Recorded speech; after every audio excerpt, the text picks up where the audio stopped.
Diane Porter, a 46-year-old real estate agent and self-appointed neighborhood vigilant, prided herself on maintaining the standards of Oakwood Heights.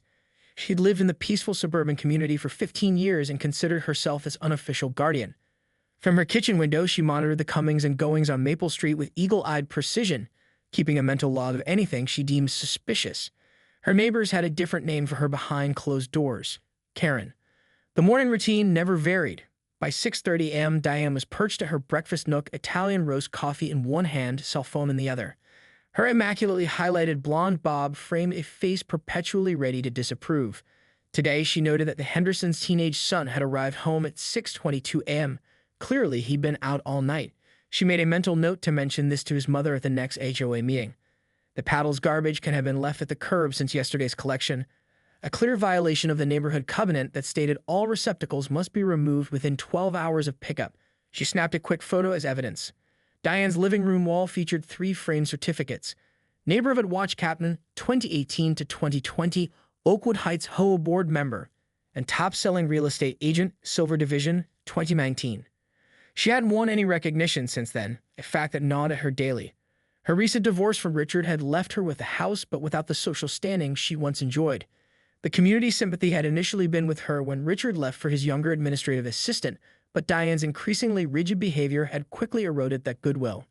By 7:15 a.m., Diane was dressed in a cream-colored pantsuit, ready for the open house she'd be hosting later. She opened her Neighborhood Watch app and posted her daily security report, which included mentions of an unfamiliar vehicle parked 2 streets over. It belonged to Mrs. Abernethy's visiting sister, and suspicious activity at the park, a group of college students doing a morning yoga class. 17 notifications from the app had come in overnight, mostly benign reports of raccoons in trash cans and 1 legitimate alert about a package theft 3 blocks away. Diane responded to each with the seriousness of a Pentagon official. Her phone rang. Carol from across the street.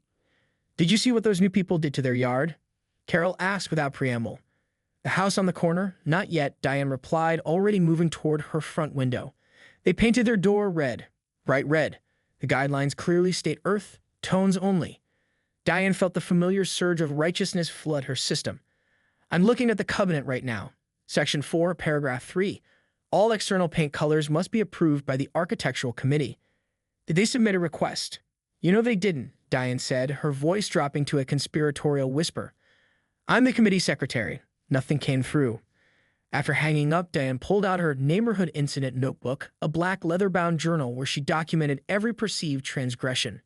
She was up to page 187. Her handwriting was precise as she noted, 10/4/24. Unapproved door color at 1542 Maple. Will send violation notice. This book had become her most prized possession, a record of her vigilance against the forces of chaos and decline.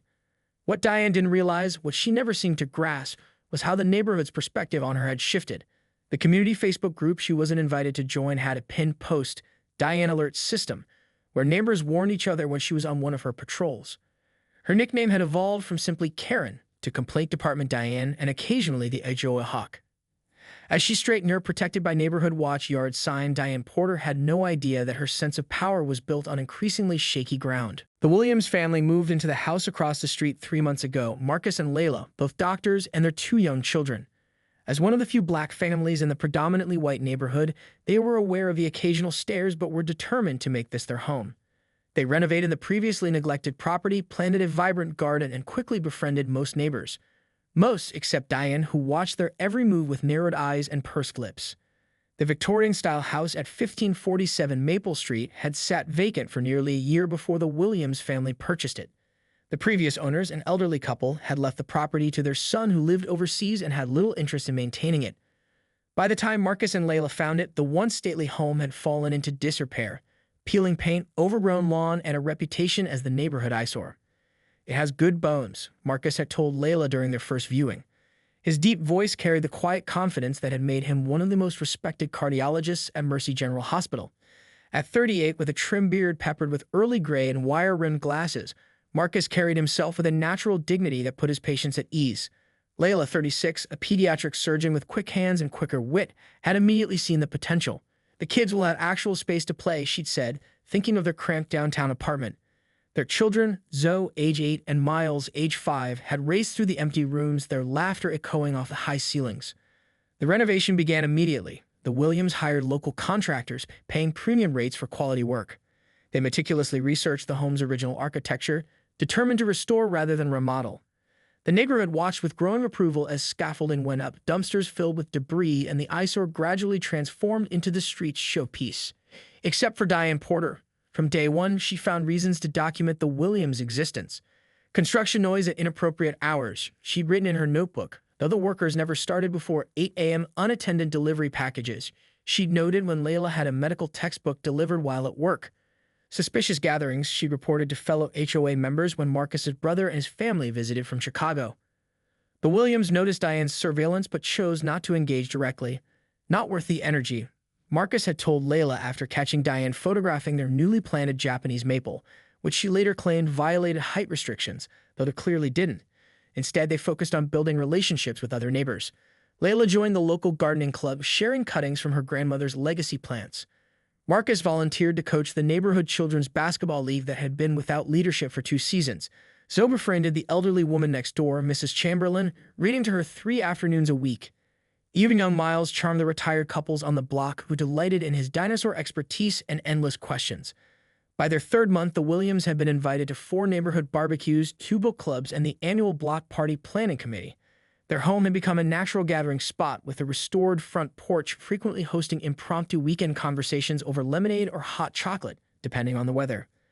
But Diane Porter's curtains continued to twitch whenever they came and went. She pointedly ignored Layla's wave at the mailbox. She redirected her walking route to avoid passing her house.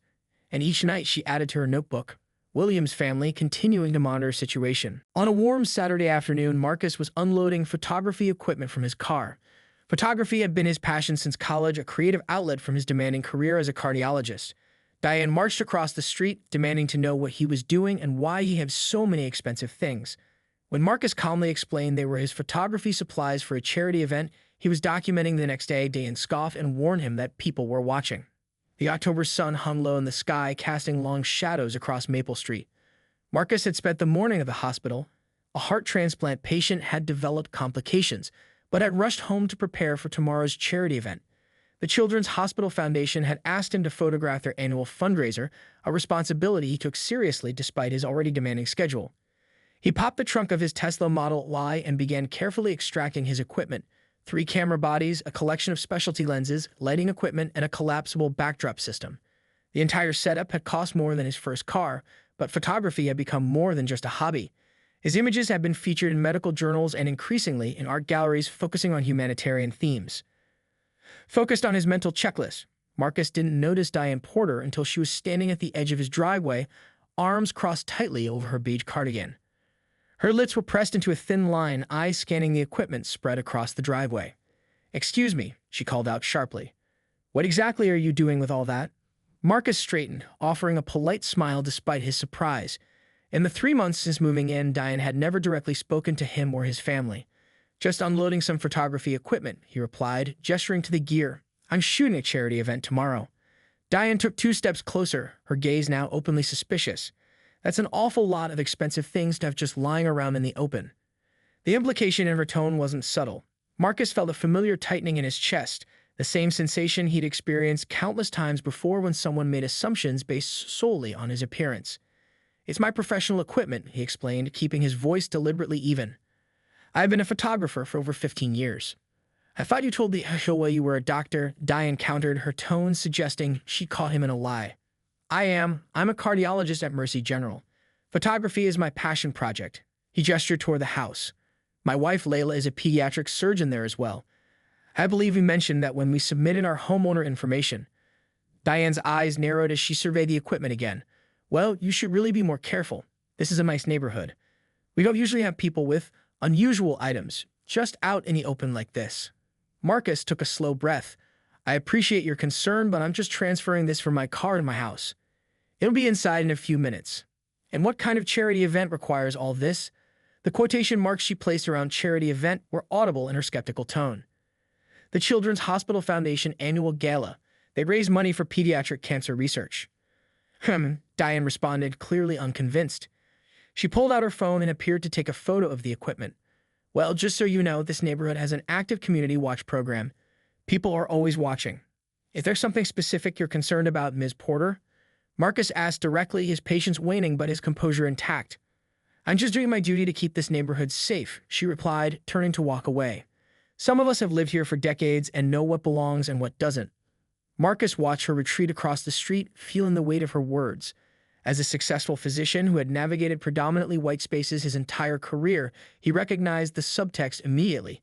He finished unloading his equipment in silence, hyper-aware now of Diane's kitchen window, where the curtain occasionally twitched. 3 hours later, as Marcus was organizing his equipment in the garage with the door open, 2 police cars pulled up outside his home.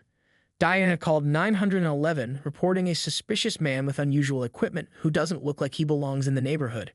She stood on her porch, arms crossed, watching as the officers approached Marcus's home, certain she was protecting her community.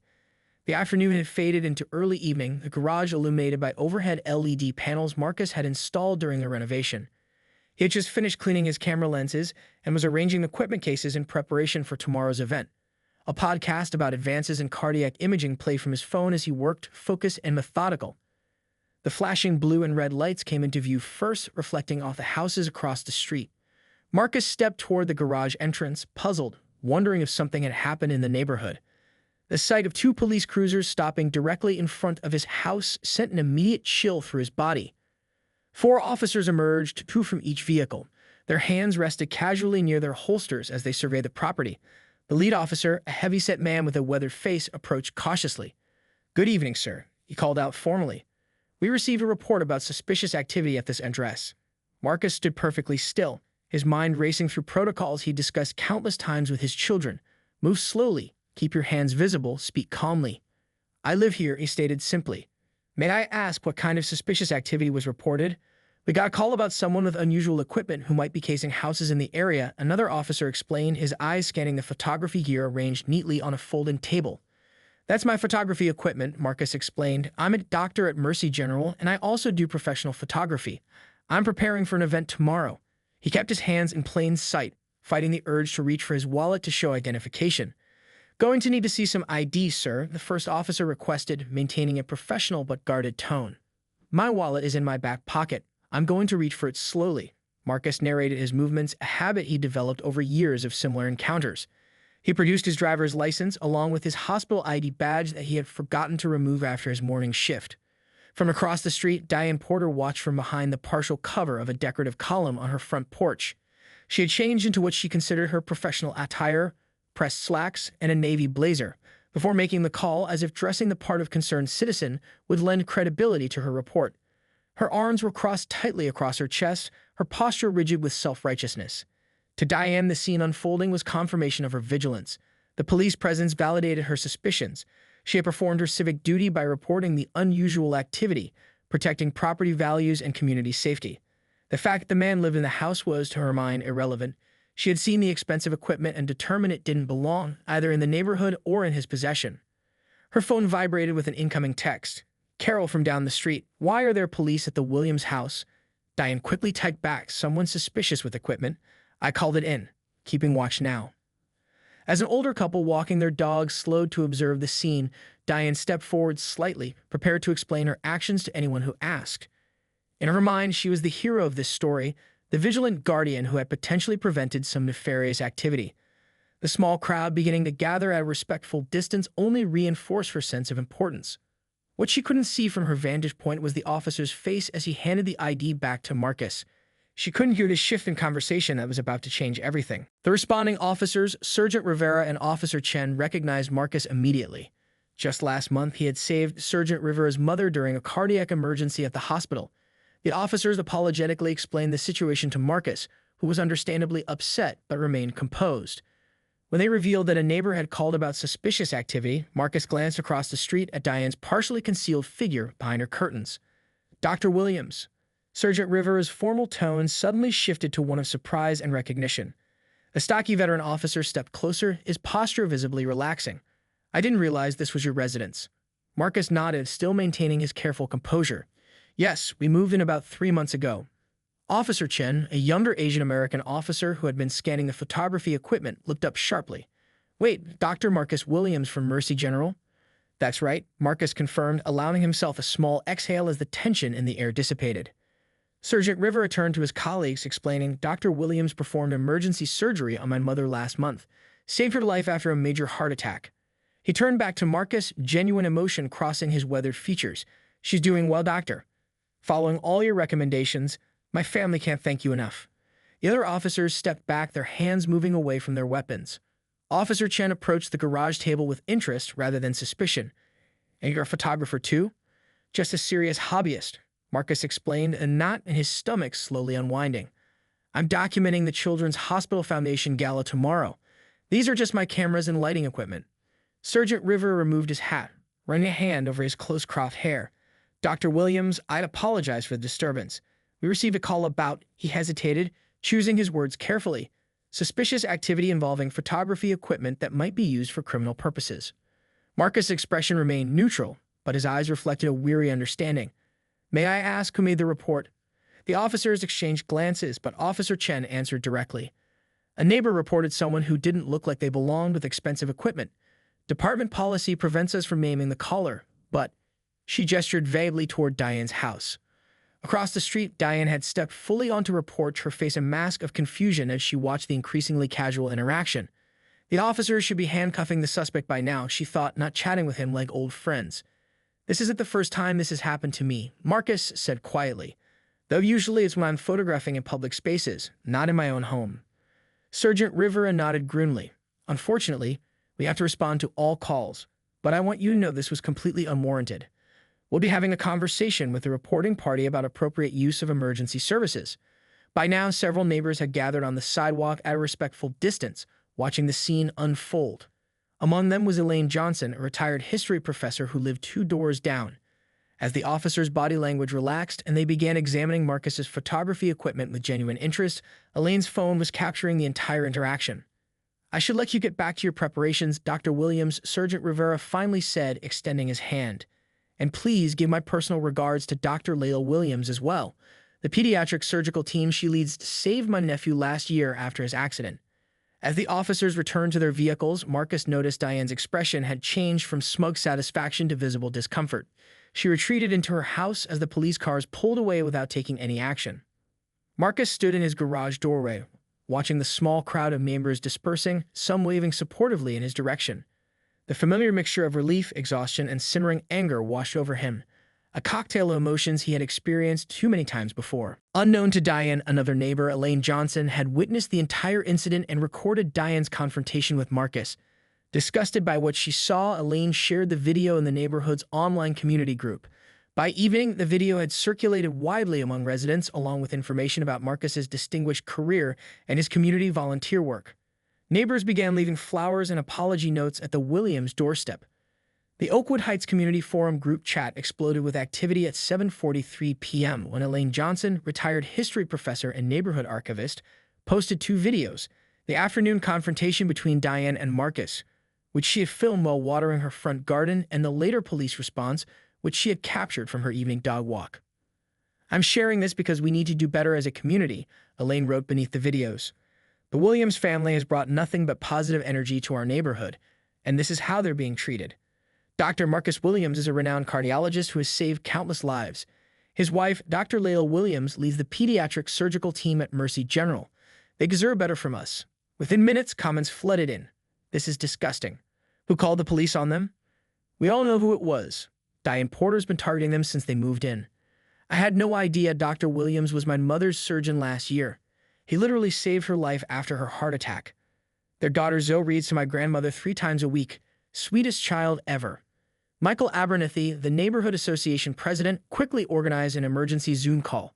23 households joined, nearly the entire active membership, conspicuously excluding Diane Porter, who had not been invited. What happened today is not representative of our community values, Michael stated firmly. The Williams family chose our neighborhood as their home, and they've been nothing but exceptional neighbors. This incident appears to be a clear case of racial profiling, and we need to take a stand. Sarah Goldstein, an attorney who lived at the end of the block, spoke up. I'd be happy to draft a formal apology from the association. We should also consider what other actions would make the Williams family feel genuinely welcome and safe here. By 9:30 p.m., actions had been decided. Robert Chen volunteered to order floral arrangements to be delivered first thing in the morning. Lisa Patel offered to coordinate a meal train. James Washington, one of the few other black residents, suggested a community gathering to both welcome the Williams properly and to discuss how to prevent similar incidents. Meanwhile, Marcus and Layla sat at their kitchen island, processing the day's events. Layla scrolled through her phone, showing Marcus the outpouring of support flooding their inboxes and social media. "The community group admin just added me," she said, her voice a mixture of surprise and cautious relief. "Apparently, there's been quite a discussion." Marcus nodded, still distracted by the familiar weight of the day's confrontation. "It shouldn't take me saving someone's mother for the police to treat me like a human being in my own garage." Layla reached for his hand. "I know, and it's exhausting that this keeps happening. But at least the neighbors seem to be genuinely upset about it." Their doorbell rang at 10:17 p.m. Cautiously approaching, they found no one there, just a handwritten card and a basket of freshly baked cookies from Mrs. Chamberlain next door. "I saw what happened." The note read, "It was wrong and you deserve better neighbors than that. Please know that most of us are glad you're here." Throughout the evening, more silent deliveries appeared. A potted plant, a bottle of wine, a handmade welcome sign. As the Williams finally prepared for bed, their front porch had transformed into a makeshift garden of apology offerings. Across the street, Diane Porter sat alone in her darkened living room, staring at her suddenly silent phone, unaware that she'd been removed from all neighborhood group chats, and that tomorrow would bring consequences she never anticipated.